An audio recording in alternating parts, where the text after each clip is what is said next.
வெளிப்படை media group and star life சேவைகள் என்றும் உங்களோடு. ஆலய மற்றும் தேவாலய நிகழ்வுகள், திருமண நிகழ்வுகள், பூப்புனித நீராட்டு விழா நிகழ்வுகள், பிறந்தநாள் நிகழ்வுகள், புதுமனை புகுவிழா நிகழ்வுகள் உள்ளிட்ட சுப நிகழ்வுகள், அத்தோடு பொது நிகழ்வுகள், அரசியல் நிகழ்வுகள், கலை கலாச்சார நிகழ்வுகள், பாடசாலை நிகழ்வுகள், விளையாட்டு நிகழ்வுகள், மரண இறுதி கிரிஜை சடங்குகள் என அனைத்து விதமான நிகழ்வுகளையும் குறைந்த கட்டணத்தில் உலகம் முழுவதிலும் ஒளிபரப்பி மகிழ்ந்திடுங்கள். நாடளாவிய ரீதியில் குறைந்த கட்டணத்தில் சிறந்த சேவைகள். என் ஸ்டார் லைஃப். தொடர்பு கொள்ள வேண்டிய தொலைபேசி இலக்கங்கள் 077 36 43 856.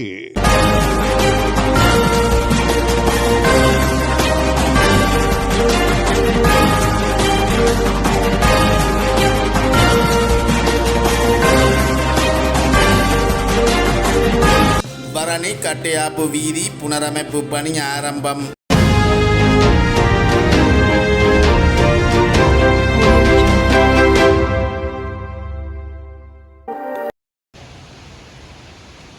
யாழ் தென்மராட்சி வரணி ஏற்றாலை ஊரெல்லை வீதியான கட்டையாப்பு வீதி புனரமைப்பு செய்யப்படவுள்ள நிலையில் அதற்கான ஆரம்ப நிகழ்வு இன்றைய தினம் உத்தியோகபூர்வமாக இடம்பெற்றது. நீண்ட காலமாக புனரமைப்பு செய்யப்படாமல் குன்றும் குழியுமாக காணப்பட்ட இவ்வீதியால் மக்கள் போக்குவரத்துகளை மேற்கொள்ள பெரிதும் சிரமப்பட்டிருந்தனர். அத்துடன் மக்கள் விவசாயத்திற்கும் பயன்படுத்தும் முக்கிய வீதியாக காணப்படும் இவ்வீதியை புனரமைப்பு செய்து தருமாறு மக்கள் தொடர்ச்சியாக பிரதேச சபை உறுப்பினர் சீனா பிரபாகரனிடம் விடுத்த கோரிக்கை கிணங்க அவரின் முயற்சியால் பிரதேச சபையின் 2026 ஆண்டிற்கான வரவு செலவு திட்ட நிதியிலிருந்து சுமார் 3 மில்லியன் ரூபாய் செலவில் தற்போது இந்த வீதிக்கான புனரமைப்பு பணி ஆரம்பிக்கப்பட்டுள்ளது.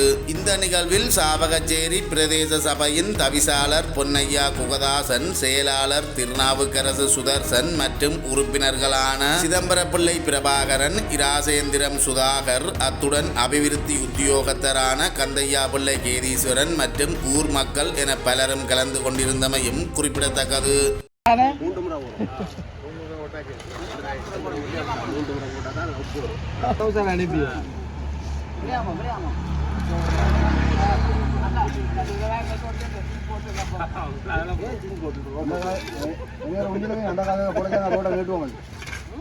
அது உண்டியில் எங்கள் ரோடு முடிவு எடுத்து அங்கே இந்த காய் இருக்க விடும்போது அங்கே ரோட்டை நீட்டுவோம்.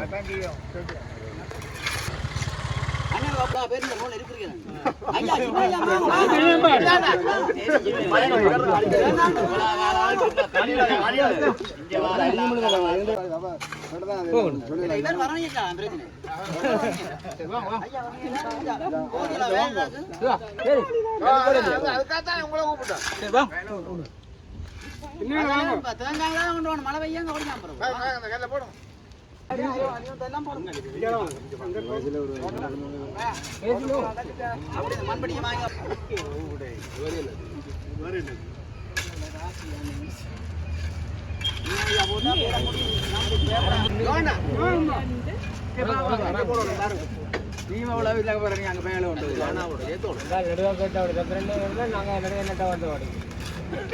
முக்கியமான ரோடு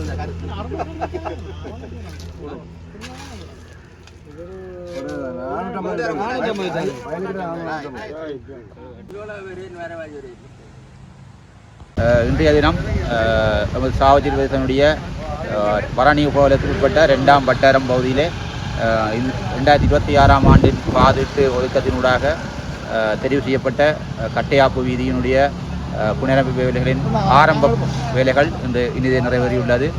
அந்த வகையிலே இந்த வட்டாரத்தினுடைய மக்களின் நீண்டகால கோரிக்கையாக இருந்த இந்த வீதி பல விவசாய நிலங்களை பிரதான வீதியோடு இணைக்கின்ற வீதியாக காணப்படுகின்றது. அந்த வகையிலே அந்த வட்டார உறுப்பினர்களும் நாங்களும் இணைந்து அந்த வீதிக்குரிய அபிவிருத்தி பணிகளை முன்னெடுத்துள்ளோம்.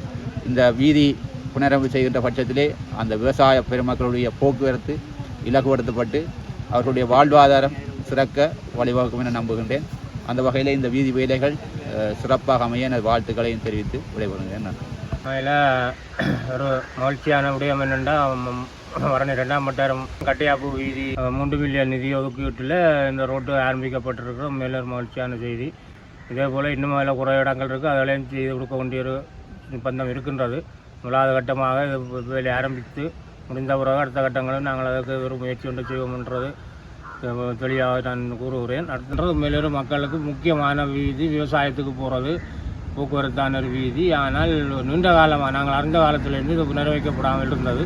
இனி வருங்காலங்கள் மழைகள் கூடும் பொழுதில் எல்லோரும் விவசாயத்துக்கு போகிறோண்டா கூட பெரிய ஒரு பாதிப்பான நிலைமையாக தான் இருக்குது. வெள்ளம் புட்டி கிடங்காக இருக்கிறது. இந்த ரோட்டை போட்டு தரங்கொண்டு என்னை தேடி எத்தனை மக்கள் என்ன இடத்துக்கு வந்து போனார்கள். உண்மையில் நான் அதற்கு இடங்க எனது சிவாரசியில் என்னோட கூட இருந்த இன்னொரு உறுப்பினரும் அதை உதவி ஒத்தாசை செய்தார். மக்கள் உண்மையில் இன்றைக்கும் கேட்டுக்கொண்டிருக்கணும். என்னென்னா இது போட்டு முடியும் மிச்சம் என்ன பொரியல் விட பொரியலோ இதையும் போட்டு தரங்கொண்டு இன்றைக்கும் கேட்டுக்கொண்டிருக்கணும் மக்கள். இப்போ நாங்களும் அதுக்கு பதில் சொல்லிக்கொண்டா இருக்கிறோம். ஆனால் கட்டாயம் நடந்து முடிய வேணுமென்றது எல்லாற்ற விருப்பமாக இருக்கிறது.